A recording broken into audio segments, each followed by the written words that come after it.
This episode is brought to you by SendPro Online from Pitney Bowes. Shipping and mailing from your desk has never been simpler than with SendPro Online from Pitney Bowes. With SendPro Online, it's just click, send, and save for as low as $4.99. That's $4.99 a month.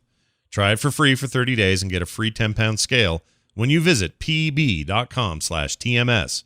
That's pb.com/TMS. Coming up on TMS, Save the Milk Tower. Brian's sourdough breasts. I'm Patrick from France. Blah, blah, blah. Really, really. She flashed the sheriff, but she did not flash the deputy. Freakish, flaky fart gas flow. How much is a giant penny worth? Stand relatively close to me. Pueblo isn't known for naked hippies. Y'all want crotch dog? 5G causes gay frogs to get the coronavirus. Duh. I'd like to eat. Friction for friction's sake. We are done with the naked lady. Let's glitter up this poop. Cans of Mercury starting a residency at the Flamingo soon. Making things with Bill. Jury duty and more on this episode of The Morning Stream. The geek people do nothing but lie around and take it easy.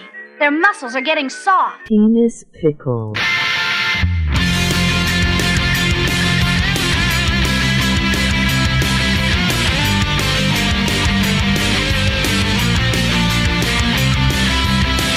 The Morning Stream. Better than a straw tart Blowberry Pop Torch.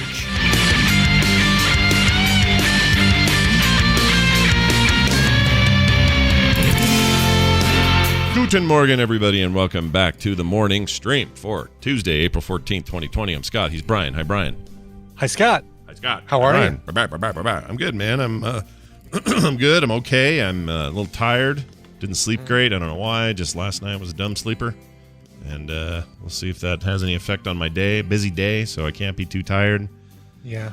But if I need a dog nap in the afternoon with the dog, I'll do it. I'll take it. I'll take it where I can get it. Yeah, absolutely. You know, there's no right now. There's no rules. It's the purge, man. No rules. It is. It is the purge. Do you ever watch those movies? Like 16 by the way, days. I've never seen any of the purge movies. I've only seen the second one. Never saw the first or the. I did it. I did it film sack style and started with the second one.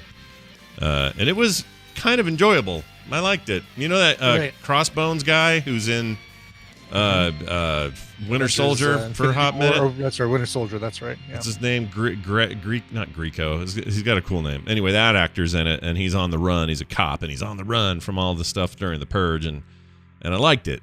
It was fun. It was dumb and fun, and probably should have saved it for film sack if I'm honest, because Well, there's all the other ones that we can watch for film sack. JC Calhoun says the second one is the best, so maybe I just need to wait until we watch it for film sack before I watch any of them. Yeah, and I would do 2 again.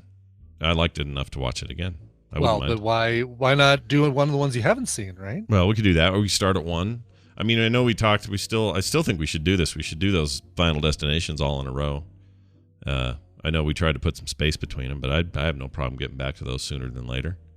Those are great, man. Stuff happens. The world's against you. You missed death by an inch, so now the world wants to get you. That's what those movies are about. So watch for that on Film Sack coming up sometime in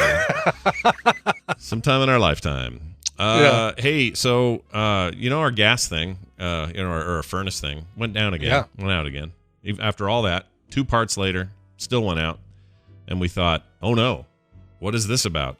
So Steve came out here with a Sam Fisher style like Splinter Cell under the door camera. You know those cool cameras on the cord? Yeah, like the little like almost like an endoscopy, bum scope. Bum scope camera? It is like that, and it's like they use it for some work thing he does, but in this case he ran it through the gas line to see if he could see, some blockage or some kind of weirdness in there. It turned out to be nothing in there that was causing it. So we still don't know exactly what's causing it, but all of this happened.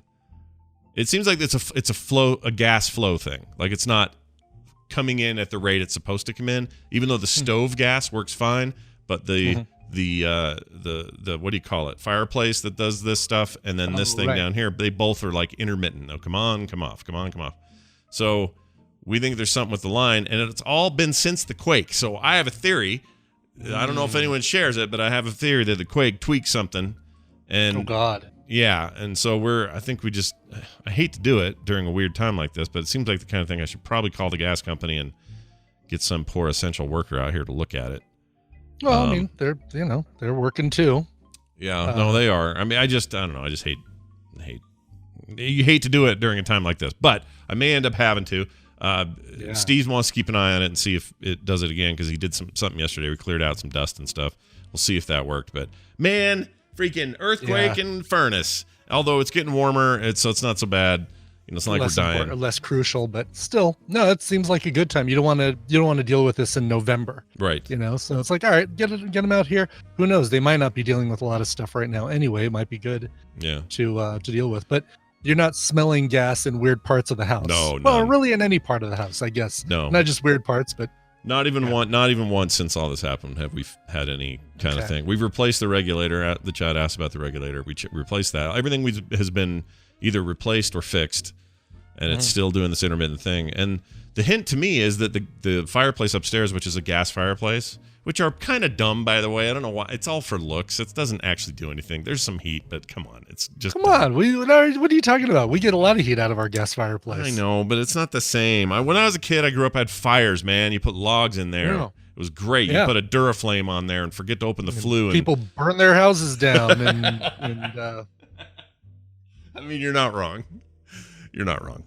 Anyway, no, it's totally fine. It just always feels a little wimpy. But anyway, that thing, it does this thing where it's like, have the crackling, like there's aesthetics to a log fire that a gas fireplace will never ever match. Yeah, and when I was a kid, my parents weren't very mindful of like bad air stuff. So when we were kids and Christmas would roll around, we'd open presents in the living room, and when they were done, they would take those, mostly plastic wrapping and just jam it in the fireplace and burn them. We did that all the time. So if you miss that, just go out and get a fire pit, and then huddle around the fire pit in the spring and summer months, and then and the fall. Yeah, and burn all my burn my carcinogenic waste. Save your wrapping paper for spring and throw it in the fire pit. Perfect. That seems great. Like a great idea. It wouldn't enlarge my carbon footprint at all. I'm sure it'll be fine. No, not one bit. No. But if you've got any spare monitors or old old batteries, those are good to throw in there. Yeah. And, I got cans of mercury. I could just pour it in there. Right, exactly. It'll be fine. Anyway, so what I was going to say was, so the way the fire works is it'll go click, poof, and start, and then go, and then disappear and go click, poof, and it'll just kind of intermittently come back as if the flow is way slowed down or it's got air in the line or something. But the air in the line thing, which can happen if you don't use it very often, would go away after 10 minutes or so. This isn't going away. So thankfully the stove is not affected. It just works. All the burners, all of them are fine. So I don't know what it is. I'm going to call them probably and see what to do because it's annoying. Sounds like a good plan. It's unfortunate, but at least again, could be happening at a worse time of year. And they'll probably be glad for the, like, oh, I got a job. Okay, cool. I can go out and do something. Yeah, that's true. There's benefits. That's true. Stay 6 feet apart from each other though when they come out. Please do, yeah. Stay away from that guy. You don't know how many. When you come in contact with him, it's like you're coming in contact with the last 10 houses that he's come in contact with. That's right. Some people tip by licking you up the side of the face, so you got to watch out for that. Oh, really? Oh yeah, lick them right up the side of the face. Just tongue from neck to ear. Just lick them. How do I get one of those jobs? Well, is that DoorDash? That sounds like a DoorDash thing. It's frowned upon, but you can find work. It's out there. Okay, I got an email quick message from TMS Mashups, Jamie, I would presume. Although the way this thing works, when people use this particular forum, you could be anybody. You could say you're whoever, and it could be fraudulent. Say, I'm Patrick from France. Blah blah blah. Really, really. Yeah, you could say I hate Paris. Paris is lame. And I'd have to just believe you. People wouldn't have had those ideas, by the way, if we wouldn't have just started giving them those ideas. Sure. Well, it says here. Love the show, though, or originated from a tweet in 2011. He informs us. Oh, okay, gotcha. I thought it was an email. We said that the other day. It's not. I thought it was too. Yeah, it was a tweet. It was a tweet. Bird Goes tweet. That's probably what I played back then when we heard it. Probably. Yes. It says the tweet was largely negative and critical, but ended with "Love the show, though," and the meme was born. Yeah, I remember that part. It was like a very critical, sort of angry, not angry, but just sort of irritated tweet or message, and. But did he Yeah. Did you edit out this message? Like I would have expected that TMS mashups would have even given us a link to the original tweet. No, not at all. In fact, you know what, Jamie? Now you know what you have to do. Go find the original tweet. See if it still exists. If that's on the internet, then everybody wins. So go find it. Exactly. Love to find it. All right. And then, so we asked this question a while ago. I was irritated and still am a little bit about dairy farmers dumping raw milk because their big two customers, which are mostly restaurant chains, weren't buying as much as they usually do. So they're just throwing it away. And this is unpasteurized, untreated, just raw milk right out the teat, or recently from the teat. And then they dump it down these drains, and it's a really horrifying video, actually, because you just think about all that milk going to waste. But anyway, I don't understand it and didn't claim to, and I was looking for somebody who did. So we heard from somebody. We'll call him Abra, because that's the nickname that he had on Twitter. Okay. He is in the milk distribution business. Or she. It's a he, because the avatar. Oh, it is. Yeah, the avatar. Oh, okay, gotcha. All right. I think it was a dude. Now you're saying that, now I have to wonder. You know what? Sorry. I will assign no gender here. I have no idea. All right, sounds good. Here's what he says, or she, or it, the person. He says, time is a big factor. Milk trailers have no cooling systems, just a lot of foam insulation. Think of a giant thermos on wheels. Okay, that makes sense. Just kind of an insulation. Okay. By FDA rules that we do have to follow, when milk reaches a certain reaches a certain temperature, it can't be used for drinking and has to go to cheese plants like the one we use here in New Mexico. They also do meth in the basement. We're not supposed to know about that. Oh, shoot. Okay. It's behind their very big oil drums full of cash in the desert. Yeah. It's behind that giant industrial dryer. Just so everyone knows. That's right. Exactly. Let's see. It says, even if there was a bottleneck, with schools and restaurants being closed, it has kicked the food industry in the gut. Our cheese processing plants are saying that they have a hard time getting new orders out and have customers upset because they can't return to the distribution center. What you see being dumped is raw, unpasteurized milk, most of the time right at the dairy. The farmers my company collects for are none too happy about the whole matter, since the dairy co-op they belong to pays them about 80% of what they would normally get for it. It's a matter of time and finding somewhere to get it to donate. I asked about this in a meeting a few weeks ago myself. It says now there's a big push on what to do with the milk. A majority of it is shipped to calf farms and to animal hospitals for their use there. That makes sense, feeding calves and baby animals and stuff. Yeah. But the supply far outweighs the demand. We do take extra loads to places like Highland Dairy in Arkansas. While grocery retail and distribution is running at full tilt, we bottleneck again with the lines dedicated for restaurants and schools. Even though they are chugging along, transportation, perishable goods has a certain time period where they can get to the end user. The theory of controlling market share isn't that great because, frankly, the co-ops like dairy farmers in America, my company's customer, are losing money on this. The sad truth is, at the going rate, some farmers have to cull their herds, meaning put some cattle down, and hope this I hope this helped out and helped clarify. Please let me know. It did. It made a lot of sense. And also it made sense to me. Somebody else wrote in and said, look, all of that milk is untreated. It has to be treated. Pasteurization has to happen. And once you do that, then what? If the demand's not there, you're just stuck with milk that will now go bad. And now you're or paying expire. to have it pasteurized, which is even more of an expense. Right. And it's going to go so bad. Better just to It's going to expire, and when it expires, nobody wants it, and then you may as well throw it out again, and now you spend all the money in between. Like, actually, I think I get it now. It sucks though, man. That sucks. It's maybe just the nature of that particular business, that particular process. But what a bummer that there's not a. I don't know what the plan would even be. A contingency plan to just save that milk. Save the milk. Yeah, save the milk tower. Save the milk. What's that from? I don't know.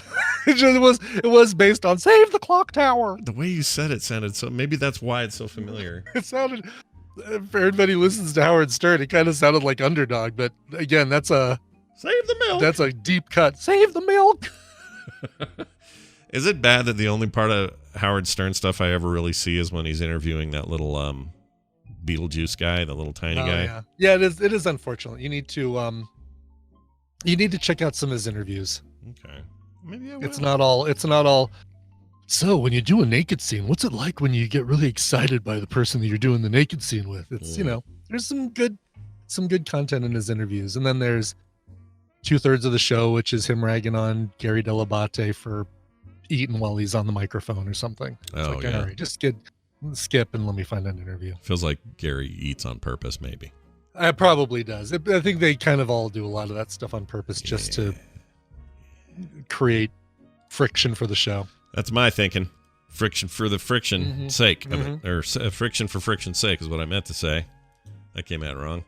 Hey, right. Well, there you go. There's our update on both Milk and I love the show, though. Two things. I love the show, though. Love the Milk, though. Two things that we're all dying to hear, I'm sure, as listeners are wanting. That's right. All right, let's do this now. I don't watch the news. Time for the news, brought to you by. With all of us being indoor kids for the time being, it can be tough to find something to do with the kids. So, what better than reading together? Have you ever wondered what our pets do when we're not around? One little boy might just have the answer. What does my dog Jack do at night? A new title from author Adam Mock brings to life the dreams of a child and his ideas of what goes on when we're not watching. Jack may seem like a normal dog, but he might just have a few tricks up his collar. With adorable illustrations by Segundo Garcia, Jack is sure to bring a smile while forgetting our troubles for a while. Great for ages 3 and up, this terrific book can be found at barnesandnoble.com. That's What Does My Dog Jack Do at Night by author Adam Mock. I kind of went back into I want to close out with a like you do with the music. I get it. Yeah. Yes. No, this is it's a smart, healthy way to live, Brian. Yeah. Thank you. It's part of my clean living regimen. Yeah, which we all need, especially in times like these.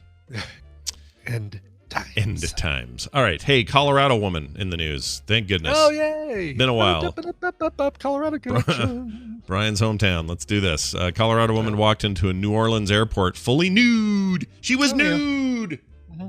And she was arrested after she refused to leave. The woman arrived at Louis Armstrong International Airport.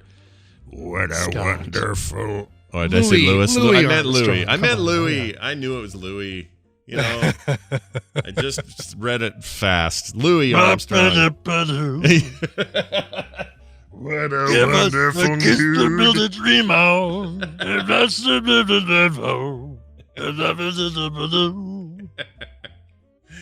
That's all they play at that airport. That's all you That's get. it, yeah. Yep. Exactly. Just have to listen to that guy all day. Anyway, so let's see here. She arrived in the Louis Armstrong Airport while wearing not a stitch of clothing. Was later arrested when she refused to leave the facility, according to Jefferson Parish Sheriff's Office. All these names are also familiar. I used to hang around there. Mariel Vergara from family. Who knows if she's related to Sofia Vergara? Yeah, couldn't think of her name. They might not have complained if she Sofia Vergara is like, you could just go right through the side door of TSA. No sense in making you go through. You don't have to wait that long. Yeah, you'll be fine. She's from Pueblo, Colorado. Are there a lot of naked hippies there? Is that where they hang out? In Pueblo? I mean, no more so than anywhere else. Okay. All right, so it's not like there's no reason. It's not like Pueblo is not known for naked hippies, naked airport hippies. All right, cool. Well, maybe they will be now because she walked in there completely nude, it says. Not even a pair of shoes on. She walked into the airport and made her way to the Spirit Airlines ticket counter on Friday night. Spirit known for their... just if you're arriving at the airport naked, you're probably not going to the United counter. Ah, gotcha. Just hearing United makes me hate them more. I hate United so much. Hate them. Really? Hate them. Never had a good experience with United Airlines ever. In fact, I had multiple terrible experiences. They're good if you are corporate and can afford all their crap, right? If you're paying for it yourself, United is definitely not the way to go. Yeah. If you're doing it yourself, go Delta, man. I like Delta. Go South. I like Southwest. I'm a Southwest. Southwest is pretty good. Ever since they got rid of the cattle car style seating where you had to face each other with your knees locked Mm-hmm. I don't know if you ever flew on one of those, but damn. Never flew on one of those. We did. It was awful. It was That would be awful. weird. That's so weird. Yeah, you had to, because I'm a tall guy. Guy across me, some dude I don't know, also tall, some Idaho guy with a cowboy hat on. He had his knees crisscrossed with mine. We were basically, our legs were touching and sandwiched together. Oh, no. Yeah, that's some social distancing. Did it make you gay, Scott? It did. I'm gay now. That's all it took. I'm a gay cowboy now, in fact. And I can't stop That's eating going potatoes. to the mashup. Yeah. Oh, man, I feel like I set myself up for that one. Teed it right up, yeah. Anyway, where was I? She was nude. She was nude. Deputy dispatched to the scene noted that she had already put on a dress by the time he arrived. Where'd she get that? She's taking somebody's dress? That's weird. Right? Like, if she went in there with nothing, where'd he get a dress? The deputy dispatch noted that she had already put on a dress by the time he arrived. Oh, okay. So she went up to Spirit Airlines counter like, oh, you're nude. You don't have any forms of ID right now. Go away. And she's like, oh, I'll get a dress out of my bag. Oh, maybe she had a So bag. she goes and puts a dress on. Yeah. And then the deputy arrived. Because in my mind, by saying that she came in totally nude, it means she had nothing with her, but maybe she had a bag with her. I don't She know. probably had a bag. Yeah. She says she was. Did anyone ask you to put anything in your bag? Has your bag been with you the whole time, man? Yeah. Let's see. Airline officials. Oh, wait a minute. Oh, it says she was still violating public decency laws because she had on no underwear, and the dress was too short to cover her genitals. Her genitals were showing. Her genitalia. Her genitals. She's like, hold on, let me grab something out of my bag. Whoa! She was presenting. That's right. Isn't that what dogs do? Where's Richard Attenborough when you need? Yeah, when that's you it. need The animals do that. They present. Yep, exactly. No. I hate the word genitals so bad. Just saying genitals makes me uncomfortable. Let's see here. She told her she would not be able to travel due to her attire or lack thereof. She was asked to leave the airport. She refused. She ignored deputies' orders to leave the airport and scuffled with them as she was taken into custody. And they accidentally handcuffed her genitals. Just kidding. That didn't happen. I made that part up.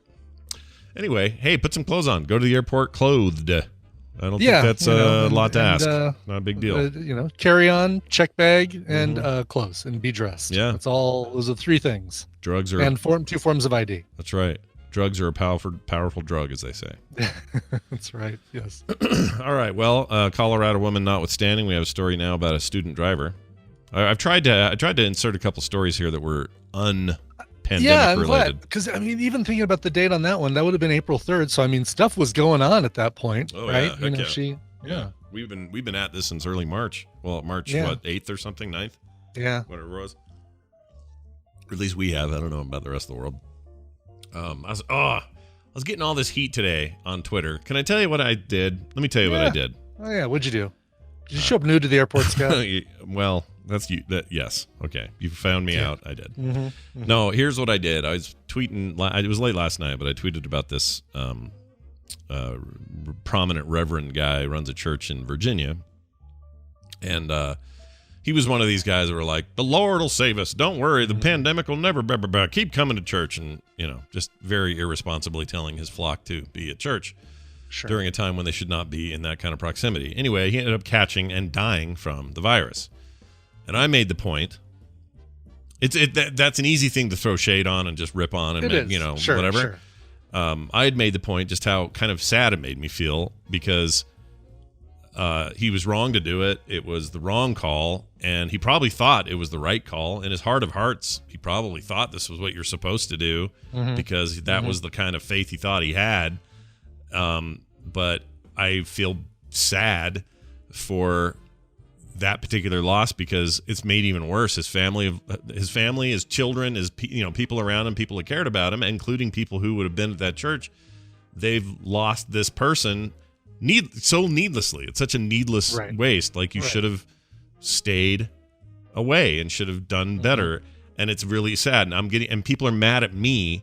Because I shouldn't be sad. I should just be. You were showing compassion, and they're mad at you. Like, yeah, you would have had just as much, if not the same amount of anger, if you would have said, serves him right. Oh, I would have gotten it. Yeah, and that's the other thing. If I'd have gone all the down the serves him right path, which is not healthy for me generally to do not that, at all. Yeah. I would have gotten, people would have been mad about that, and rightly so. They should be mad at me for that. I don't think that's a cool thing to do right now. Like, No, definitely I not. understand you can be critical of the.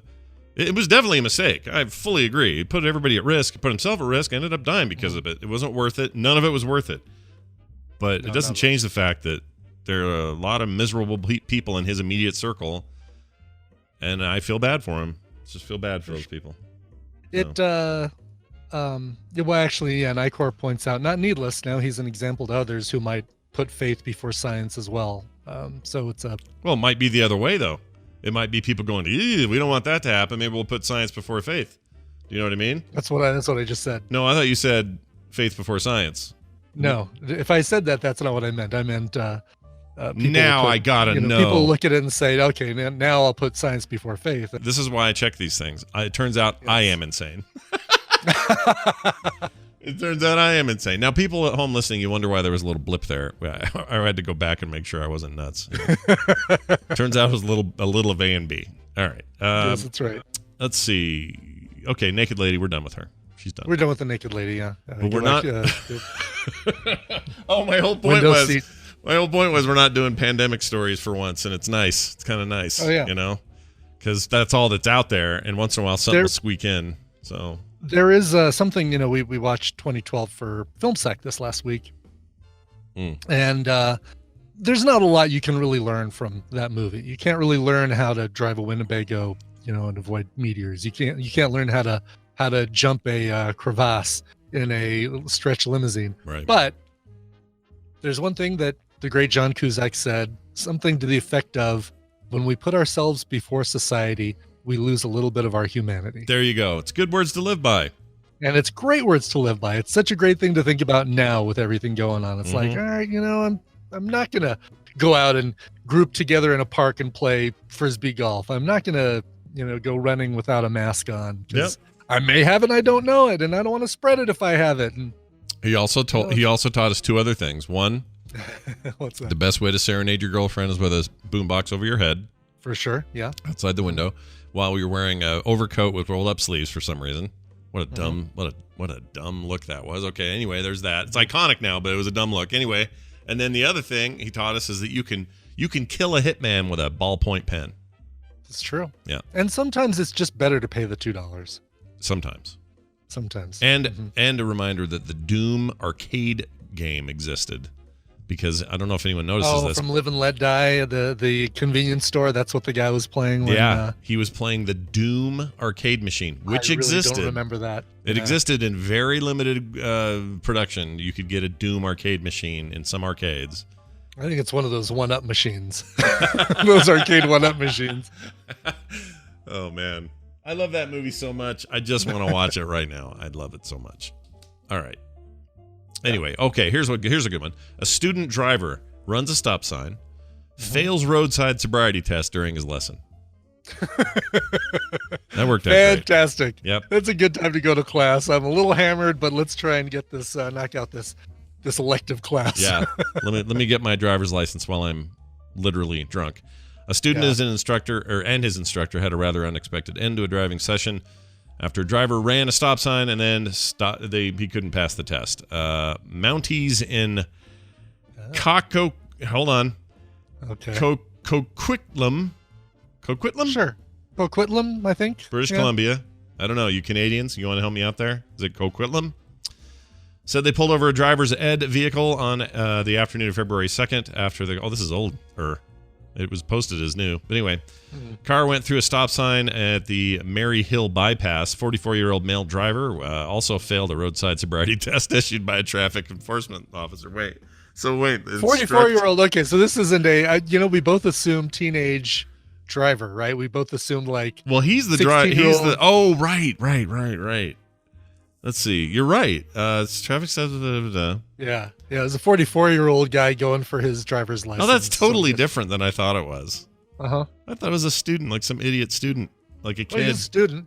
He's an idiot student. He's just not a high school student. Okay, I'm trying to think of the scenarios where you'd need to get a driver's license at 44. It's because you lost yours and had to redo it, right? Yeah, or you just never got one. Or you never got one. Yeah, never lived in an area where you needed to have a driver's license.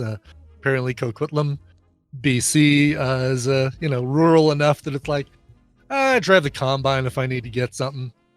This article's got a lousy headline though, because they bury the lead. Student driver runs stop sign, fails roadside sobriety test during his lesson. I think that's the lead. I think. Yeah, but it's the ridiculous implication, no matter how old the person is. Oh, I agree, but the indication there is if you saw that sight unseen, you'd go, "Oh, that's some kid in high school." Right. Right? You'd think that. I totally did, because I did think that until we got to sentence 4. So did I. And I pasted this up there last night. I've already had a cursory read of this. Apparently not long enough of one. Anyway, it's just the way my day's going. Let's move on to this one then. This is sad. He lived though. Before I tell you the story, the guy lived. I want to get that out early because I like talking about death on the show unless it's super Darwinism stuff. Because man, I'm just saying. Yeah, I know. The stormtrooper behind me's got his crotch right in my head. It's very inappropriate. I'm gonna fix it. I'm gonna fix it later. All right, I'm gonna fix it. Fix it in post. Whoops! I just killed the article. How did I do that? There we go. I fixed it. Okay, fixed it again. Everything I've fixed. All right, here it is. Okay. 64-year-old manager at a French defense manufacturer had no experience flying a fighter jet, nor he had expressed any desire to, but his colleagues surprised him with a gift. Think of it this way, Brian. You're having a birthday, and everybody comes to you and goes, "Hey, Brian, how would you like to be a passenger in a military jet flight?" What? Oh, my gosh. Woo! Yeah, just stick you in there. You might puke or whatever. You don't know, right? Sure. Would you do that, by the way, if someone offered you a chance to be in one of those things? Yeah, I think I would. Yeah. I couldn't do it. Really? It's just too much. I can't see why I wouldn't. It's just maybe less excited after the story, but... But what if they told you they were going to go full Blue Angel on you and they were going to do all the loops and the hard hits and all that? Oh, yeah, absolutely. I've done roller coasters with loops and stuff like that. I feel like I'd be okay. Oh, you'd be pushing so many Gs. There are barf bags. I'll barf if I have to. You can barf if you have to. There's a bag in the back of the seat. You can grab that bag and barf inside it, and then you can go and eat. Yeah, that'll totally work. There you go. That'll totally work. Why does he begin every line with "I say you can burn it, I say we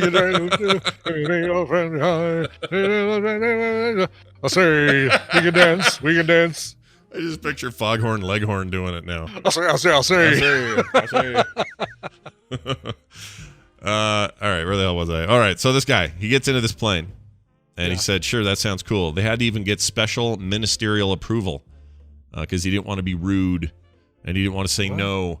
Anyway, he was terrified. He was scared. He was nervous. But the defense minister. Okay, gotcha. Yeah. Right. He had to get permission. Didn't want to be rude.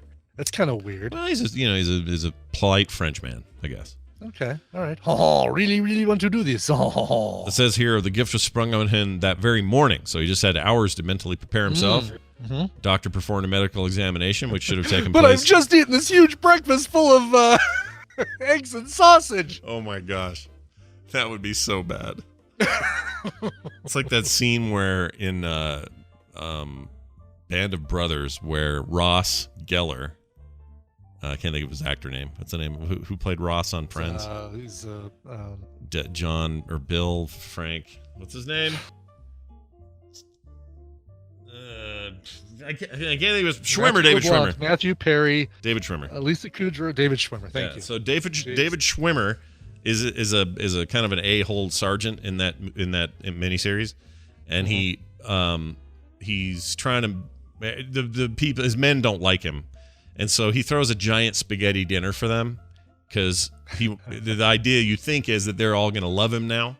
And they binge, just gorge themselves on spaghetti. And then right in the middle of toward the end of the dinner, he comes in there and goes, "All right, everybody up. We're going to go and run freaking 30 miles or whatever it is." They were carbo loading. Yeah. Oh, man. Yeah. And they also carbo unloaded. Unloaded, yeah. Oh, gosh. Yeah, it was really bad. It's a very brutal scene. I still need to see Band of Brothers. I hear so many good things about it. It's very good. Holds Great up. Cast. Yeah, it's very good. I also like The Pacific.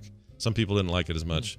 Similar is, it's another Tom Hanks, Spielberg produced thing and all that. I thought it was great. I really like The Pacific.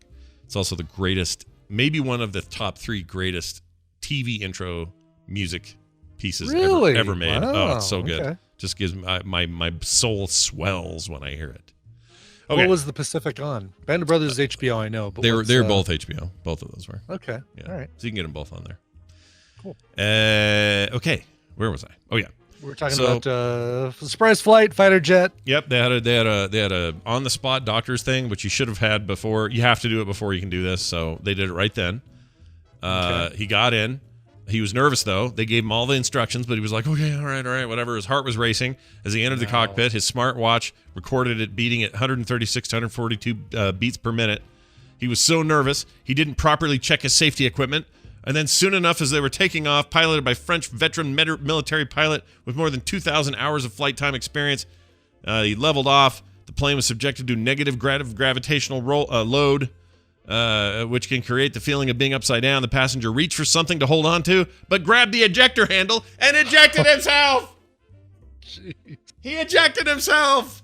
But he's fine. That thing has like an automatic parachute deal, right? So it ejects you, and then a few seconds later pops the parachute. Yep. So He lived. Good Lord. 64 years old though, and he did all right. He'll never forget that. I'll tell you that right now. Yeah. Thanks for the birthday gift. Next time, an Amazon gift card would be just fine. Yeah, my iTunes account's empty. Could you just get me one of those? And Exactly. Let me get some apps. Can I get some apps? I'd like to get some apps, please. All right. Final story here. Okay. Have you heard these stupid conspiracy theories that 5G cell towers cause the coronavirus? Have you heard this? Yeah, and I saw the proof. It's like, no, because South Korea doesn't have any 5G technology, or has a lot of 5G technology, but they don't have as bad the situation as we do here. And even if you had to go that far, the idea that radio signals, right, exactly, could carry a respiratory virus, right. Like, it boggles my. I don't have a problem throwing shade on those people. All right. I feel no sadness for them. Yeah. If you believe that's a quick Google search, and it's pretty much you freaking debunked as soon as you look it up. Chemtrail wackadoos think that COVID 5G is a thing. Oh. Anyway, so turn the frogs gay. Yeah. See, this is the problem. Now you got to make. Now I have to play it. Hold on. I like to eat. Wait. He says he likes to eat. All right. Anyway, so here's the deal. Some celebrities shared some of these rumors, shared some of these stupid conspiracies. And they think that contributed to a bunch of... Woody Harrelson was one of them. I know. What the frick? It's like he was still playing Charlie from 2012. Like, what is he doing? White men can't jump, and they can't make sense either. Woody. Woody. What are you doing there, Woody? Anyway, so... Some nut jobs, as a result, burned down some cell towers. Because they're being heroes, man. We're going to stop the coronavirus. I'm going to burn down these cell towers. Jeez. Wireless technology has enjoyed a long history of fears based on vague accusations that it causes health issues, and claims that some people are electrosensitive, a.k.a. Better Call Saul's brother. What's his name? Anyway, those fears have been... Michael... he was so good in that show. He was. He still is in the little flashbacky things they're doing this season. Oh, whoops! I may have just spoiled a major thing. I didn't mean to. If they have a flashback, it's not a big deal. Well, it kind of is. I haven't seen it, but I see. It is. If you're having flashbacks about a guy who's not there anymore, you have flashbacks all the time in shows. That's all we need to say. Okay. And let's move on. Fair enough. I think I went on to make it worse. Is what I did. Yes. Anyway, these fears have been based mainly on a handful of ambiguous studies and suggest hints of possible links between cell phone use and cancer, but most of these studies had significant issues, and plenty of other studies show no correlation at all. All right. Nevertheless, the gradual arrival of the next generation of wireless technology, aka 5G, has reignited health fears in some circles, and while arguments against 5G have been circulated for months, they seem to have found a new focus during the pandemic. Because of these rumors, people think the towers are causing people to catch the virus. I mean, I know it's making me sterile, but it's certainly not causing coronavirus. No. I mean, it might be giving you a gentle buzzing sensation. It's giving me breasts, but I don't think that it's causing coronavirus, Scott. Yeah, no, it's not all the bread I'm eating. It's this phone of mine. Right, it's all the friggin' sourdough carbs I'm consuming. Yeah, Good Lord. That's why I have breasts now. It says here, let's see. I'm trying to find some of the names. They don't name them here. Let me grab this link here. Yeah, here we go. We got Woody Harrelson, as we mentioned. They call him Cheers and Zombieland star. Sure, good. Why not? He concealed that he had fully vetted on Instagram. Or let's see. He hadn't fully vetted on Instagram, linking a novel coronavirus outbreak to the installation of 5G networks in Wuhan, China. The same day, Harrelson also posted a video last year in the Hong Kong protests with the erroneous caption, "Meanwhile, the Chinese are bringing 5G antennas down." What's going... Woody! Come on, Woody! Woody! Come on now. I like you, Woody. But geez. Also, MIA, the singer, MIA, remember her? She did a brief stint on the Super Bowl that one time. She did. Her paranoia bakes paper planes. Too. That's right. It goes back last year for her. She said she stoked some fears in March as well. She says, quote, "I don't think 5G gives you COVID-19. I think it can confuse or slow the body down in the healing process as the body is learning to cope with new signal wavelengths and frequencies at the same time as COVID-19. No, it just gives you a faster Netflix while you're sitting there recovering from COVID-19. That's what it does. That's the only connection. It makes that Tiger King show go a little faster and higher resolution. That's it. Yeah. Do you have any family or extended family who won't use microwaves? Because I do. That's a thing. No, I don't. Not to my knowledge. I have a friend, or I have an extended family. I'm not going to mention names, who refuses to ever use or have or be anywhere near a microwave. So, I think that's kind of weird. I've been around it my whole life. It's been fine. That's kooky. Yeah. So, everything just heat up on stove. Heat up on stove, and then you go. Y'all want to just put it in your armpit and heat it up after a day or so. Y'all want to eat? Hot dog. I got 3 of them cooking right now in my pit. I got one in this pit, and a third one down in my crotch. Y'all want a crotch dog? Crotch dog. It's kosher. All right. I don't know. I mean, do they still mess with pacemakers? Ask Knots. Is that a thing? I don't know. Microwaves mess with pacemakers. The people I'm talking about do not have pacemakers. I know that. I feel like that's something that older microwaves do have an effect on, but I think that they've refined the technology to not do that as much these days. I think I could totally be wrong, but I thought I remember reading something about that. Yeah, there's something familiar to me as well. I'll tell you what is familiar to me: the beautiful sounds of a midday song or a mid-show song, which we're now going to play. Brian's going to play it. Brian, play it.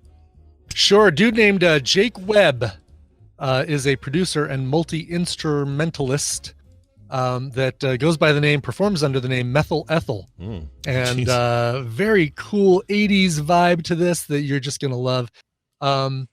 He's got a new album coming out called Hurts to Laugh. And this is a song from it. It's an EP, 5-song EP. Totally worth checking out. We're going to give you a little taste of it right now. How about the song? Honest. Here's the song Honest by Methyl Ethel. Hey guys, let's talk about Pitney Bowes. Shipping and mailing from your desk has never been simpler than it is right now with SendPro Online from Pitney Bowes. With SendPro Online from Pitney Bowes, it's just a click, send, and save for as low as $4.99 a month.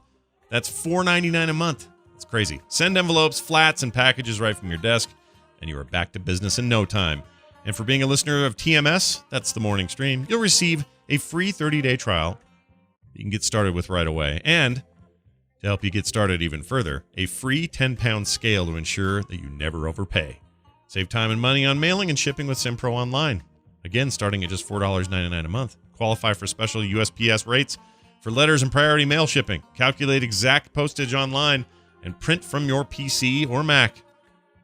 Go to pb.com/TMS to access the special offer for a free 30-day trial plus a free 10-pound scale to get started. That's pb.com/TMS. Experience shipping made simple with a free trial of SendPro Online from Pitney Bowes.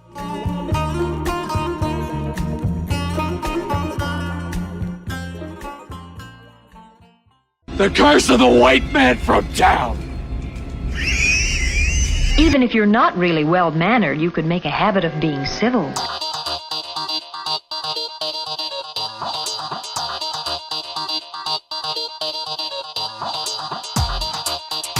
Go f a refrigerator, Peckerneck. This is the morning stream. A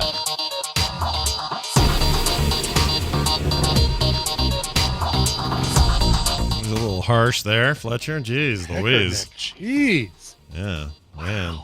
I like that you think the bad part is that he called you a peckerneck. No, the other part was bleeped out. Yeah, I don't know what he said there. well, let's see here. Let me guess. Go f a refrigerator, Peckerneck. I don't know. It seems pretty. Clean. Go clean a refrigerator. Go clean the refrigerator. Put a little F at the beginning, just to throw you. Clean the refrigerator. Quick update for the record, and I'm glad that JC Calhoun looked this up. I swear I played one of these, but if I may be having a Mandela effect of my own, the Doom arcade machine apparently did not exist. Oh, really? Okay. I swear it did, but it may be I've seen Grosse Point Blank so many times that I just assumed it was real. Are we sure? Listen, it exists in Grosse Point, Wisconsin, or wherever that is. Wisconsin, right? Yeah, it was it Grosse Point? No, it was Detroit. Detroit. Right. Yep. Grosse Point, Michigan. Yep, Michigan. That's right.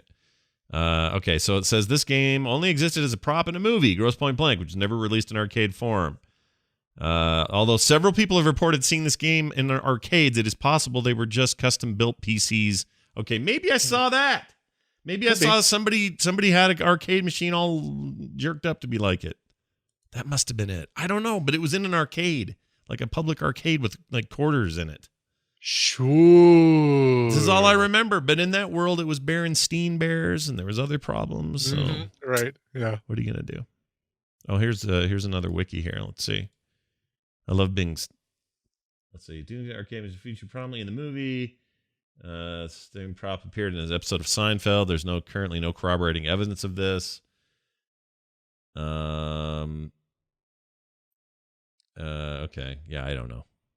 I really want Doom to be an arcade machine, so I don't feel crazy. I feel crazy. All right. Well, don't worry about it. No reason to. You saw a custom deal. That's probably what you saw. That's what I saw. I saw what I saw what I saw, and now 5G causes gay frogs to be sick with the coronavirus. Chemtrails. We're going to do Punish Props Bill Duran today and see what's going on in his world. Checked with him last night. He's around. He's up to down, or he's down to clown. Your bat cave's open there, Bill. Hello, Bill. How's your bat cave doing? Is it open? Good morning. My bat cave is tidy. Oh, I had good. Alfred go through it. Spring cleaning, keep it. Sure, that's right. You gotta polish a giant penny. It takes like 3 That's months. No. Bruce, are you ever going to do anything with this giant penny? Can we put it somewhere else, please? Yeah. Please. Well, his name's Pennyworth. Maybe he's got to keep it for that reason. Oh, man. Yeah. It's an homage to you. I'm Batman. I got the giant penny for you, Alfred. I got it for you. Now please Ungrateful polish it. butler. I bought 4 cases of metal polish. Get to work. Nice. Very nice. Well, speaking of metal polish and having 4 cases of things, how's it going in the world of making things? How's Punish Props these days? How did your week go? Pretty chill week. Spent most of it at home working on stuff behind the scenes. But also, to keep myself occupied, I've been doing a little bit of toy photography. Oh, cool. Yeah, just a fun way to stay occupied. It doesn't take very much time. I have all the stuff I need. There's all sorts of neat stuff you can take pictures of, like your action figures, your Lego, your vehicles, or any sets you might have, like Lego sets. Or I even built a tiny diorama for my 1/6 scale R2D2, like you do. So, Nice. lots of fun stuff to take pictures of. And I Do you figured, do like a light box kind of thing? Do you have that kind of setup? you could. I did a lot of stuff outside just using the sun. And then I actually had a bunch of really fun effects I was playing with, and I will share some of those with you. Okay. Ooh. First of all, though, if you want to give it a shot and you're at home and you got time, all you need is a toy and a camera, and your phone has a camera on it, and you probably already have toys, so you're all set. All right. So it's worth giving it a shot just for funsies. And the only thing you might need is maybe some lights, but household lights are fine. Everything is so small, you don't need a lot of stuff. to a household light I like bulb. that you use the sun. The sun is nature's light. Oh yeah, and it's way brighter than any light you own. Way brighter. Yeah. Oh, for sure. Right. Right. Warmer. So all that. Oh stuff. yeah. Kelvin units, It's I not- think, is what it's measured. Yeah. It's not very power efficient. I don't think it's putting out a lot of energy and not getting a lot back. But Yeah, a lot of that is getting just sent into the deep darkness of space. right. Right. But a lot of that we get to use. It's true. Our little modicum. So anyway, there's a lot of neat stuff to try. Fun effects you can do. And like I said, it's just neat that you can try these things because everything is so small. If I was to try and pull off a photo shoot that I would do with an action figure that it has like explosions and all kinds of lights and fog and everything, I'd have to like find a place to do it. I'd have to get some people to help. I'd have to buy all the equipment or rent all the equipment. But with this thing, with a toy, I just need myself. Mm-hmm. So some of the fun things you can do, and one of my favorite things is instead of having a backdrop that's like the real world, like you put a bunch of stuff in your scene, you can just use a computer monitor or your TV as your backdrop. And you can put whatever you want back there. That's Put true. You like a video prefer that or- over like some Photoshop work later? You'd rather do that up front with a physical thing? It depends. You could even just put a green screen on your television, and you've got a chroma key for your thing, making the Photoshop work a lot easier. You could do that too. That's not bad. Yeah. I like if you can get as much as possible in camera. I just think that's a really neat challenge. And having the TV screen up there, you can just put a bunch of different images or video behind it, and literally change the location of your photo shoot by changing it to a different image. And the location could be like Mordor or wherever the Death Star. Like you could put whatever location behind it, and it costs you nothing. You do like a short focus on it so that it's blurry enough that you can't tell. You can't see pixels and tell that it's a video screen. That's a really clever idea. You don't see that screen door effect from taking a picture of the screen if it's a little bit out of focus, for sure. Sure. Oh, that's very cool. I like hearing when you're doing photo stuff, by the way, because this was how when I met Bill. Yeah. This was like your jam. This was the main thing you were up to, and I kind of missed that. I missed all those. We get to see a lot of it when you do like prop shots and stuff and things for your book, but. It's nice to hear you're dabbling in there again. Yeah. Oh yeah. Speaking of book, don't worry. There's like 800 photos that I took in that book, so lots to look at. Sweet. I'm looking forward to it. Some of the other really cool small scale effects you can use, they're just really neat. You can use dry ice and just water to make like fog. So if you put dry ice in a little bowl of water, it'll just bubble in fog like it's Yoda's little swamp on Dagobah. Sure. Nice. You could also use like firecrackers or sparklers or those little popper things you throw and they just pop on the ground. Oh yeah, snaps. When they called snaps, I think. Something like that. Yeah. You can throw them at your dude, your little action figure or a car or whatever you're taking photos of, and snap a bunch of photos as you do it, and you'll catch like an explosion. Gotcha. Like And you you just can do even- the thing where you hold down the button on your phone to go. Yeah, just snap, so that- and it just right. That's one of cool. them will look okay. And just keep throwing snaps at your tier 2 palette and action figure. I like That's what it. did. I like that a lot. So yeah, that you can do fun stuff like that. You can do really cool stuff with water. So if you I've seen some photographers set up a scene in the water and then they'll light off a firecracker in the water, so you get this water explosion like next to your dude, and you pose him so it looks like he's diving out of the way. You get some really fun dynamic effects that way. Nice. And like I said, you could do all this like in your house, like indoors. Maybe don't set off a firecracker indoors, but you know what I mean. You could probably get away with it depending on who you live with. I mean, Yeah, I could probably. Don't do a smoke bomb in the house, but No, maybe- but smoke bombs You know, are a some of great those- idea. some of those little snappers. Yeah, the smoke bombs outside, totally cool, totally great Oh effect. yeah. oh yeah, the color That'd be ones awesome. too. You could get like red smoke color coming out of there. Mhm. That'd be Put cool. a little light underneath them so that there's light coming up under your figure with the smoke around it. Yeah. Right. Yeah. Yeah, and that's the best part about doing everything so small scale is that you can experiment, and it doesn't take a lot of time to like set up a shot, and it doesn't cost a lot because if I light one smoke bomb, it costs what does this pack of smoke bombs cost? Like $5? Yeah, it's Yeah, cheap. something like So that. like it costs $1 to reset my shot. I'm like, oh, awesome. Whenever I have to do that stuff for full scale things, it costs me like $300. So right. Yeah, it's that's very cool. Yeah. Do you have anywhere you're posting these yet so I can like show them off? No, I've been tinkering a lot this week, but if I get anything cool, it'll be on Twitter and Instagram. You'll see it. Okay, I want to see this. It makes me want to repurpose one of these. So I've been kind of taking care of some old monitors that it's just time to get rid of flat panel monitors, but like one of the VGA connections doesn't work, and so it's like, all right, well, I've got an HDMI on there still, and this would be like a perfect back for the light box to be able to do, some of that photography stuff with. Yeah, that's a great idea. Yeah, you should totally do that. Something else you could do with one of those old monitors, lie it down so that your figures or your toys are on the surface, and then you could make the ground like a light up dance floor or something, right? Or runes or something like, and it would provide light. Runes, and that's a great it would actually idea. light up from the underside of your object as well. Like there's just so much fun stuff you can do. Yeah, totally that is great. Yeah. Look at you with these great ideas. Yeah. And for real, like I took my little action figure, the Paladin. I put him outside in the rocks, set up my shot, put some dust around him, and then I used a can of air to blast dust while I took a shot. And it looked like he was like going up to hit someone with his hand of Ragnaros. And there's dust everywhere, and there's a lot of movement and action in the scene. And it literally took me 5 minutes to set up and shoot. Like it took nothing. And 10 minutes later, I was cleaned up and done already, and I had this really cool shot. That's cool. So I'm just really hoping and encouraging people to go out and give this a try, because literally 10 minutes later, you'll have a cool shot of your toys. I love this idea. I've got a DSLR. I just don't use enough anymore, and I need I need excuses. And the truth is, even if you're just, you got an iPhone or a nice Android phone or something. Oh yeah.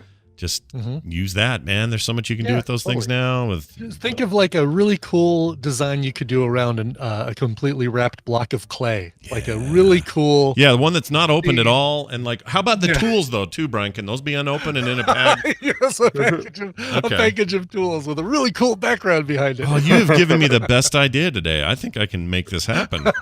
Oh yeah, you know what though? The monitor as a backdrop thing, obviously great for toys. Really good for product photography too. Oh yeah, I made my own white box once. I don't think I ever told you about that, and it was pretty bad, but it did the job. I got it done. I was able to take photos of things. Yeah, it had that one basic functionality and worked okay. One more quick thing that I want, a rabbit hole I want to send everyone down if they're interested. This is something I would love to do because I love RC like cars and trucks and stuff. What people will do is they'll make a little RC truck, but they make it look like a real truck. Every little detail. I like that.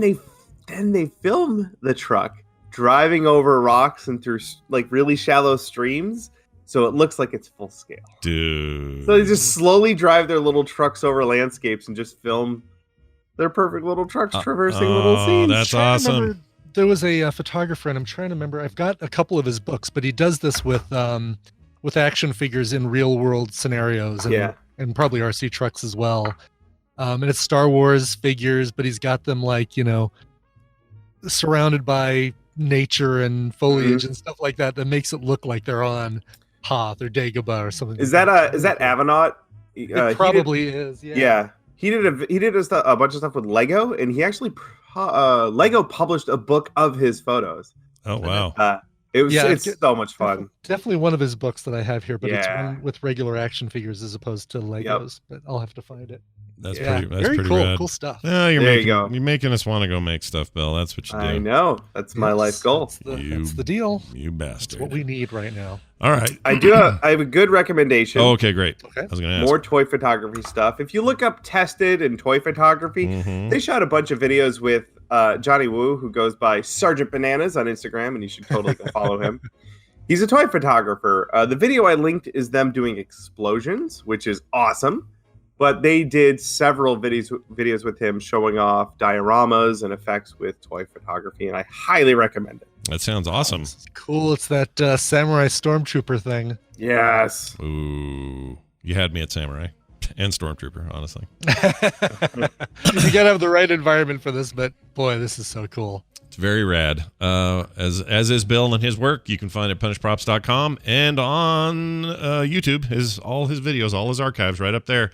On that channel, just search for Punish Props, and hopefully you'll share some of those photos soon. I'd love to see what you're up to. You got it. It's Bill Duran, everybody. Chinbeard on Twitter. We'll see you next week. See ya. Bye. See you, Bill. Stay Very healthy, cool. Bill. Stay healthy. Yeah, the money shot in this one is about 7 minutes 45 seconds, and I know what I said. I meant to say it like that, but that's where they've got like the slow-mo camera with the samurai stormtrooper with the smoke behind it. Oh, that is rad. I like that kind of Really stuff. cool. Man, Mhm. I love just miniatures. I love Mhm. that. I love even old movies that are poorly done with miniatures. I just adore it. I just want to watch little things move around. GoldenEye, the little yeah, right. Yeah, that stuff's great. All right. Joining us now, this. These are their stories. Oh, I'm terrible with names. Justin Robert Young, famous for, weird how it Fixing handles. his hair. Yeah, it's weird how it handles cameras now. Oh, weird. It won't let me look at him individually. Let's see here. Hold on a second, Justin. Sorry. Profile. No, not profile. It used to be that if he was the only one sending cameras, Yeah. it would just send him, but now it's all weird. So I'm going to put this here and fiddle with it. Just click on him and he becomes the focus. Oh, there he is. Okay. Becomes big. He's Yeah. the focus of our lives once again. Justin, welcome to the show. Hi, how are you? What are you doing? Oh, look at you in your little suit coat. What's this about? What are you doing? Yeah. Oh, I'm wearing sweatpants, so like it's not really a big deal. I was just about to ask you. Yeah. It is business up top, but it is totally loungy downstairs. I'm wearing like a t-shirt, and I'm like, well, you want to know what? Let's just put a little glitter on this pile of poop. Gotcha. I've had to glitter up my poop a couple of times, and I do like it's ugly. I do like that you're keeping your T-shirt to your right up to date.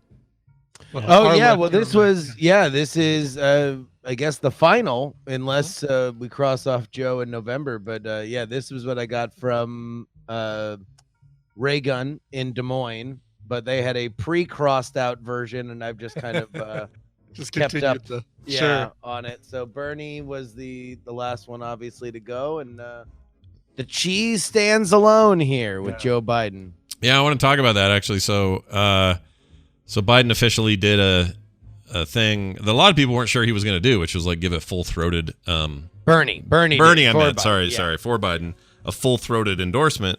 Some people thought he might just sort of, like last time, bow out and be, sort of half nod toward who he, toward Clinton. But in this case, he kind of went all in and said, yeah, we need to all band together and let's do this. And most of his most prominent big supporters, AOC and people like that, were all like, yep, we're ready to back Biden.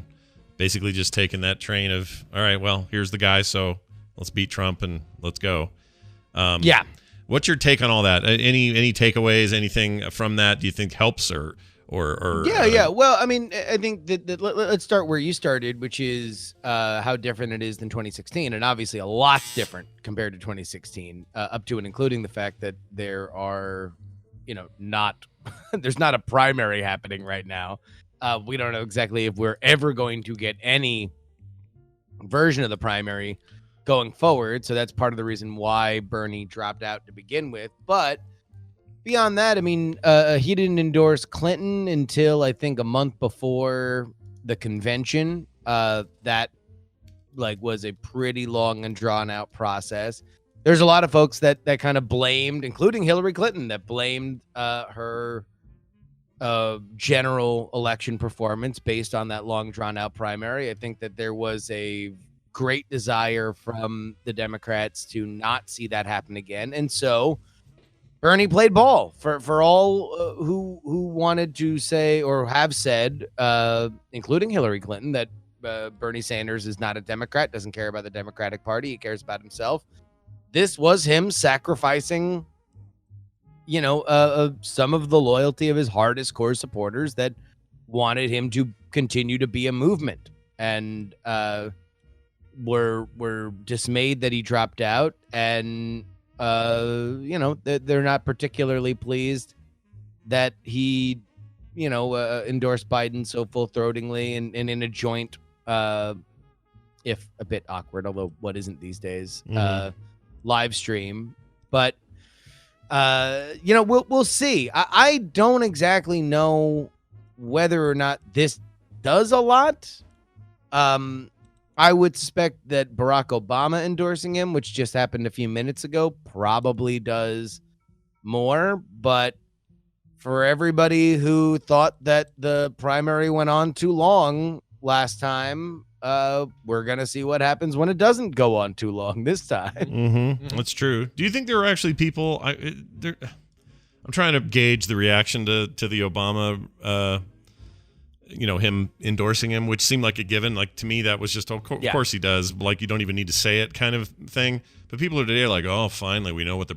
Really? Are we that surprised? Like, no, I don't think it's a surprise thing per se. Obviously, the only real surprise would have been how full-throated Obama would have endorsed Bernie, I think, if he got the nomination. And I think he would have done that as well. Obviously, his legacy is tied to Joe Biden. He has an incentive to make sure that Joe Biden gets into the White House. But then again, this is the same guy that convinced Joe Biden not to run in 2016. So there is a complicated relationship there. The bigger play here is that when Obama does a thing, it gets a lot of attention. Mm-hmm. And so in a campaign, you only get a few times where you can sort of reframe things, where you can kind of make things about exactly what you want to make the campaign about.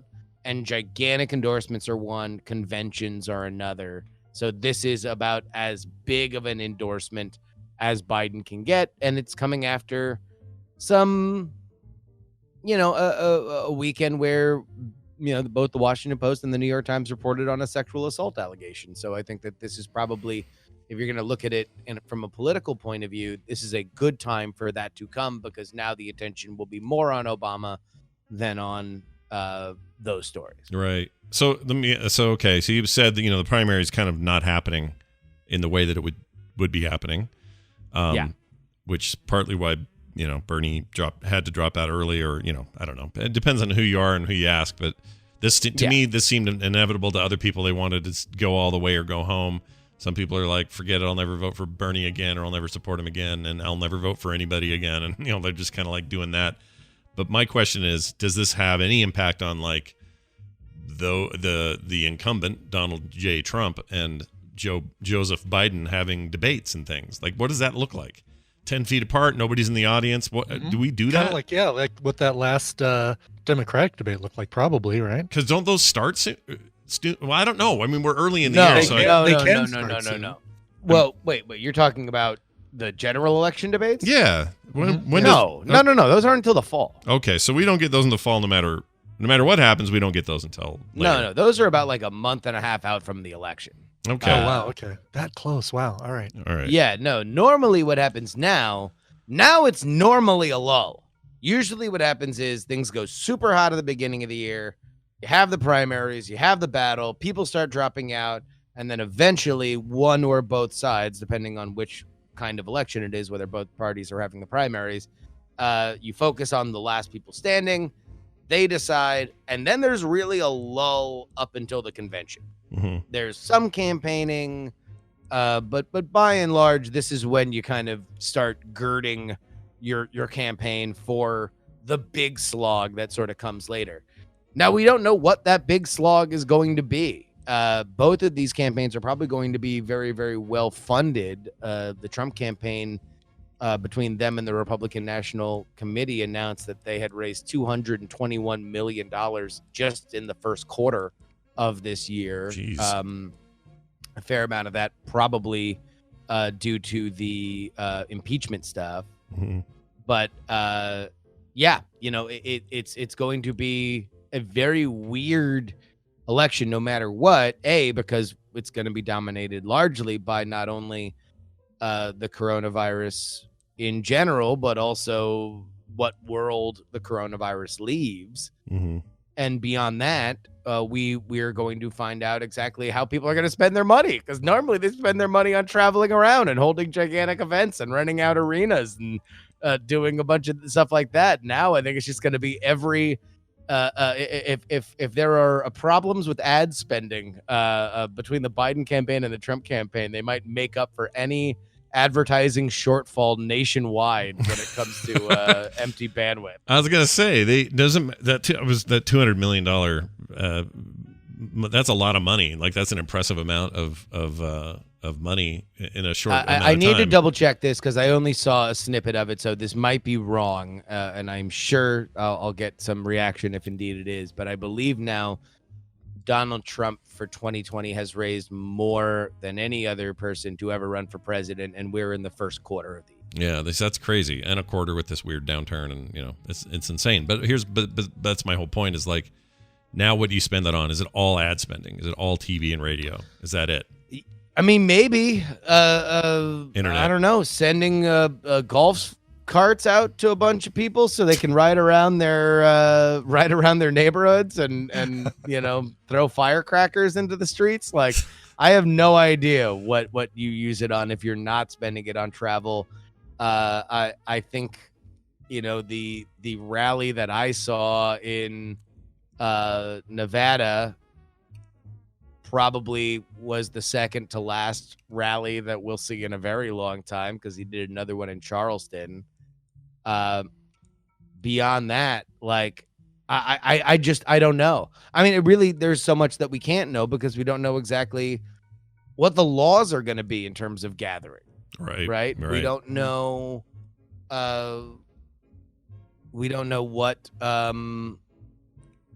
We don't know, like, whether or not you're going to be able to campaign physically at all. Like, do Donald Trump and Joe Biden go to Michigan and then talk from a Pope mobile and just have everybody gather around? Like, I have no idea. I mean, you're describing what I want, but will we get that? Right. I don't know. We get what we want are going to be very different things. Oh yeah, we would all go for that Pope mobile design. Mhm. That sounds awesome. Thunderdome. I think Thunderdome is the way to go. Oh yeah. We'll see who runs Bartertown after that. So Yeah. I just find that the whole thing just so fascinating against this backdrop. A backdrop nobody wants, but it is forcing us to do weird stuff, right? Like, in some ways, his daily briefings have an aspect to them that are his rallies. Like, he gets to have kind of some free time routine. rallies, Yeah. a little bit.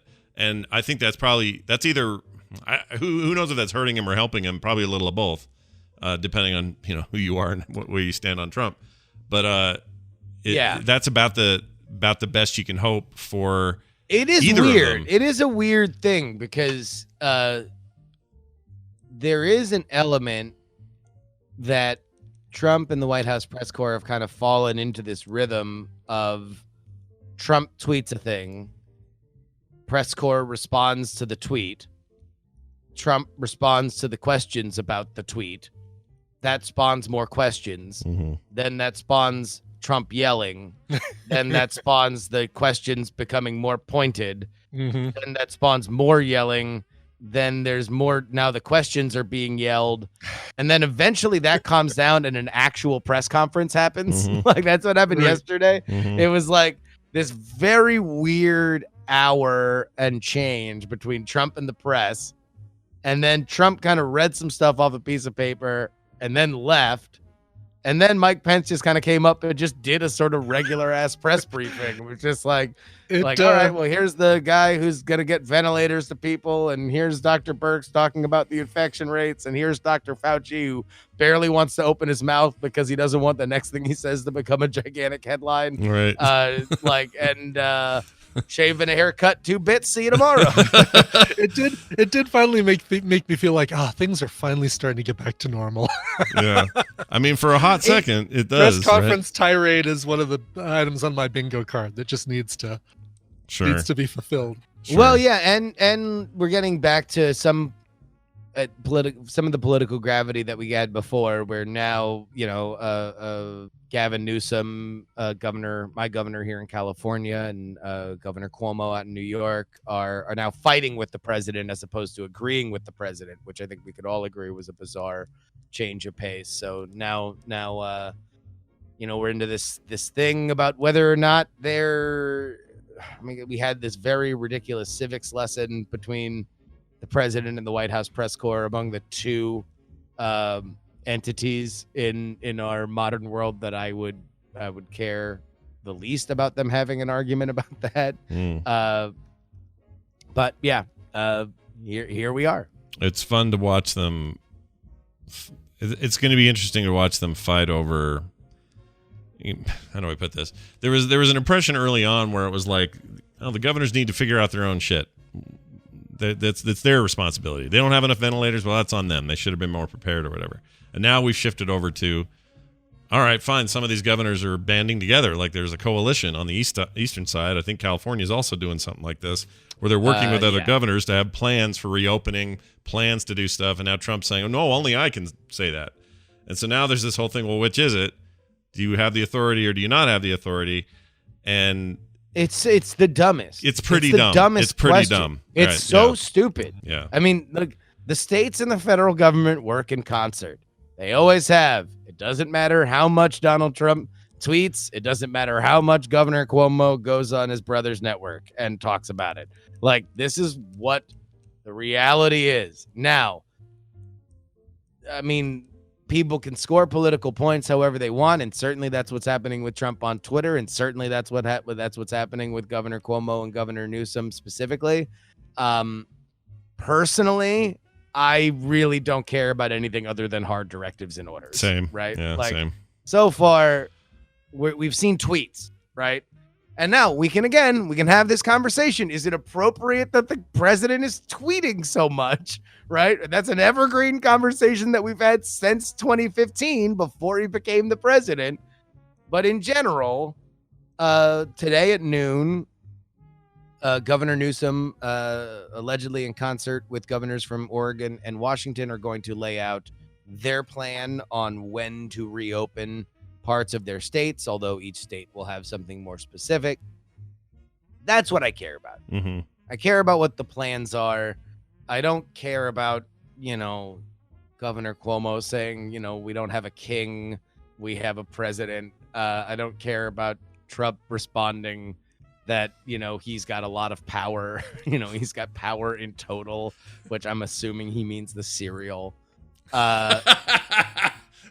I hope he means the cereal. That'd be great.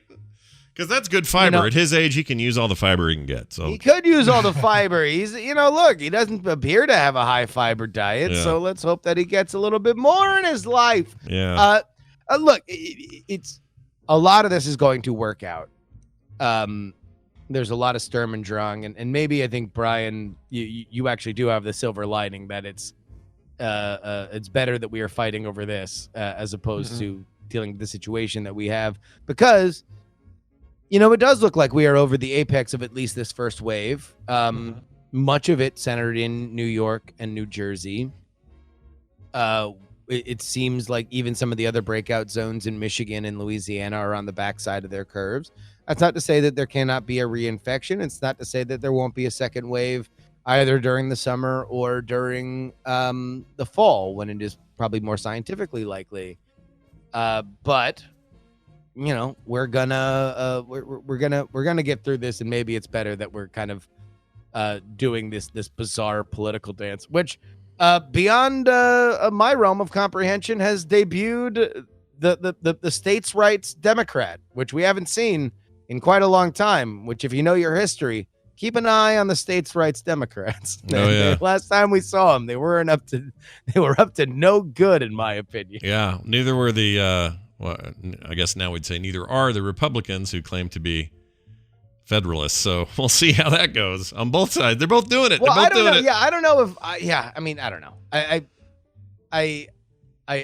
don't know exactly who is really in good faith arguing for either position. Nobody is. Nobody's who talks in good faith anymore. I've given up on that part of humanity. Nobody has arguments in good faith, especially not on Twitter. They're done with it there. It doesn't exist. I mean, it exists, but who am I kidding? Everything exists on the internet, but in whole, you're not going to find it. Nobody talks with good faith arguments anymore. I mean, that's the thing, is that it's like, I don't know. I mean, if there is one thing that I think is probably good is showing folks that the federal government can sometimes be led by people that you don't trust. Yeah. And that's fine, and it's good to show that the states are very, very powerful entities, and they're not just helpless. I give credit to both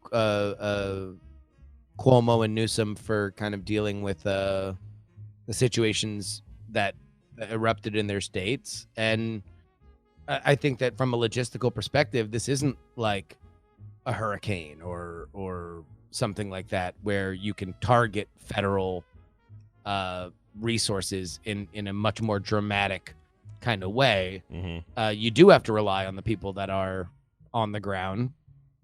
And I think that they've done a good job. Now, personally, I would say the governor that, has less than 1,000 deaths, maybe a bit better job. I don't know. Yeah. I don't know if we're getting to the credit or blame part of this yet, because I've tried to stay away from that, because I do think that everybody should be listening to their state authorities. But maybe, in my opinion, a little bit of a faster action in California. Maybe it saved a few lives. Yeah, I don't know. I think it probably did. The numbers will be counted still, and I don't mean of the dead or the sick, but I mean of the.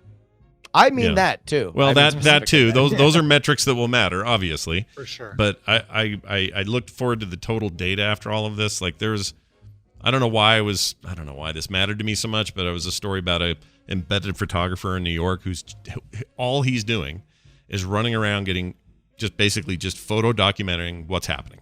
Like here he's in the hospitals, he's in the emergency places, he's in the morgues, he's in all these places, just documenting all this stuff. And it made me happy not because of why he has to do it or how awful it is that he has to see it or any of that, but that somebody's documenting that this. he's doing it. Because we just it's just always so important, and there's no shortage of that anymore. Everyone's got cameras. We can all catch stuff now. But I don't know. I just appreciate it. Like 50 years from now, Van will be able to watch a documentary about the horrible pandemic of 2020, and he'll get like a really good, some equivalent to Ken Burns will use some really great photography of him at Dude Ken today. Burns Jr. Basically. I like history stuff, and I don't know. I just hope we do a good job at like cataloging this and making it matter. Oh, without a doubt. I mean, look, this is gonna change the world. Like, I think it already has. Even if, let's say, within the next 6 months we totally rebounded and everybody was going to stadiums and watching concerts and watching football games, and everybody was just going exactly back to the way that they were, we're still going to go back and say, oh, wow, remember that 4 months when we intentionally crashed our economy? Like, even if it bounces back, that's going to be a moment that will be looked at and studied for years, because what I've said before, and I'll say again, what's happening right now, if you want to look out your window and look at the businesses that come back and the ones that don't, and watch the businesses that are going bankrupt now, watch the ones that are furloughing workers, watch the ones that are firing people. A lot of these are big, well-capitalized businesses. Some of them had problems, but some of them, were just in a natural, sensitive part of their business cycle, and now they are going to be either crippled or dead. There is a lot to be learned about how the economy works, just by the simple science experiment that we have pulled, where what happens if all the money shuts down? Yeah. Well, you're absolutely right. Well, are you doing all right? You hanging in there and stuff, and not going too crazy? Okay, that's good. No, I'm just sitting around watching Billy Crystal movies. Yeah. Oh yeah. How's that going? How's this project That's going? I right, meant to ask about this. City Slickers 2 available now. If you subscribe to the Jury podcast, then you're gonna get them in that feed. Otherwise, you can search for Jury on all the podcatchers, and you can get them there. But working on Mr. Saturday Night right now. Billy Crystal's directorial debut. I forgot that existed. Wow. All right. And a bit of a mess of a movie. I mean, it's hard. Turns he's out like directing a comedian, like a he's a cruise ship style comedian, right? Or am I confused? Well, no, yeah. So he's like an old, he was like hot in the 50s, and he had his own one of those like old shows where he had a cigarette sponsor flashing in the background. Right. But now, I mean, that's part of it, is that the movie can never really decide where it wants to spend most of its time. Like, does it want to tell the story of this guy at his heyday, or does it want to tell this far more tragic story of him in his twilight? And the two stories never really mesh. They never really interact beyond that. Like, everybody who's acting a certain way in the past still acts a certain way in the future. Sure. But yeah, ultimately, I almost wonder. I haven't looked into the behind the scenes stuff yet, but I wonder how much the studio was like, yeah, Billy, this is a really sad movie, and I don't know if your greatest strengths are as a dramatic actor. And also, we would like to not have you in old people makeup the entire movie because you're a big star. Yeah, right.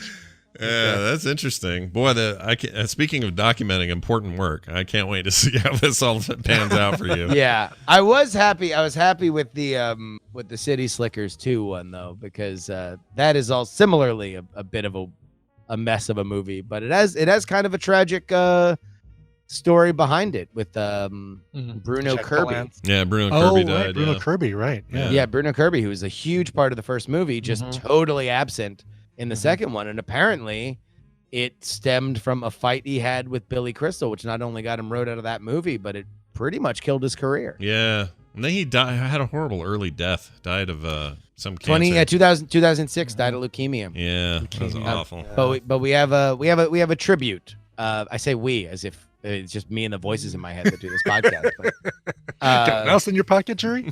Exactly. Yeah. But I have a tribute to Kirby there at the end of the Nice. end of the podcast. He was great in Good Morning Vietnam. He was very good in that. Oh no, that's the crazy thing is that dude was on like a roll, just like a huge roll between Good Morning Vietnam, Godfather 2, When Harry Met Sally, City Slickers. He just has this resume where he could go super dramatic, he could go comedy, and it pretty much all evaporated right in that moment. And I think he did like a role in Donnie Brasco, and he was like a voice in Stuart Little, and that was pretty much it. Yeah, it's kind of it's a big bummer to have somebody go that quick, but he had some cool stuff, and he was like, I don't know, you always just knew him. You'd hear that voice, undeniably Bruno Kirby was on your screen. It was just like, well, and that's the thing is that, his last two movies were the movies he did with Billy Crystal, both gigantic hits, City Slickers and When Harry Met Sally. They were very great together. They had this kind of very yin and yang energy that I don't know if Billy Crystal ever had with anybody else. Yeah, that's true. Well, more on that as Jerry gets through it. Follow him at Justin R. Young on Twitter. Anything else That's you'd like have people check out this week? Are you good? Yeah, politics show. We're going to talk to our money man, Dave Leventhal, this week on Wednesday. So go ahead and subscribe to the Politics podcast. And of course, I talk about politics on Twitch right after TMS. So head on over to twitch.tv/Justin R. Young. Oh, yeah. We'll raid today. I always forget to do that. We'll raid today. That'll be fun. Oh, yeah. All right. Good deal, dude. Have a good one. Stay safe. Talk to you soon. All right. Gerbs. Still looks like he's wearing like a suit coat or something, but I know it's not. Well, he is wearing a sport jacket, just a T-shirt underneath it. He's oh, I thought it was outer shell business, inner shell casual. Party in the pants. Yeah, something like exactly. Party in the pants. All right. Quick email from a listener. This is from Jay, aka eFinkG4, who wrote in and says, "Just want to thank you both for you putting a smile on my face every day." He spelled pudding, like the kind you get with a skin on it. Yes. I like that more than the real spelling. Anyway, putting a smile on my face. He says, "I work in the auto industry. We're still open during this shit show, but with less pay and less staff. I hate it, but I love that you two are still doing your thing, and I don't have to, so that I don't have to. Wait, isn't that from another show? Either way, thank you," says Jay. Well, Jay, you're welcome. We love your pudding, and happy to provide the pudding. Yeah, we'll bring you the pudding anytime you need the pudding. The comedy pudding. Comedy pudding. Unless it's a pudding pop and it has anything to do with Bill Cosby, because he's kind of raping him. All right. Hey, Bill. Hey, Bill. Hey, Brian is what I was going to say. I got Bill Cosby Just on my put mind. a little name under my video screen, who I am. Just so I can remind myself who you are. Hello, my name is. Yeah. Okay, good idea. I don't even know who I am half the time. We're gonna leave. Before we do, patreon.com/TMS is how you can support the show. If you like it, then please do. If you already are there, then you know you like it, and you're already getting all the rad benefits. But if you haven't heard of them, go check it out. frogpants.com/TMS for everything else. Now we'll play a song. Do you have one to play? I do. Stupid Genius wrote in and said, "Dearest Cover Master Brian, I was hoping you could play Stand By Me by Florence and the Machine. If not, any other cover of or by them would be great. I'm submitting this on March 19th, and the world is getting concerned with COVID-19. Not sure where we'll be in 1 month, but I figured we could all use a reminder to be compassionate towards others. Thanks for everything. Wow. So he submitted this a year ago, back in March. And look at us now. Look at us now. It is crazy. I'm glad he did this. It's almost like a little time capsule of like, remember how what we were thinking March 19th? We're still going to stores, and we were. Yeah, we thought for a minute. Or no, wait, when was Vegas? Oh, right. It was going to be the end of the month. I think by the 19th we had said we're going to make it official. I think that was right when we did it. That feels like that years ago now. It totally does. I don't like that. I don't like that at all. Holy cow. Yeah. Anyway, Stand By Me by Florence the Machine. Dude, this comes from the Final Fantasy 7. Let me pull it up right here. Or not 7, 15. It's quite a difference. Final Fantasy 15 from 2016. A cover of the song by Ben E. King. It is a great song, but Stand By Me, but just 6 to 10 feet apart, please. Here is Florence and the Machine and their cover of Stand By Me. All right, we're going to play that now, and we'll see you guys tomorrow for a whole new episode of TMS. Come back for the Wednesday shenanigans.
Part of the Frog Pants Network. Frog Pants Network. Get more shows like this at frogpants.com. Penis pickle.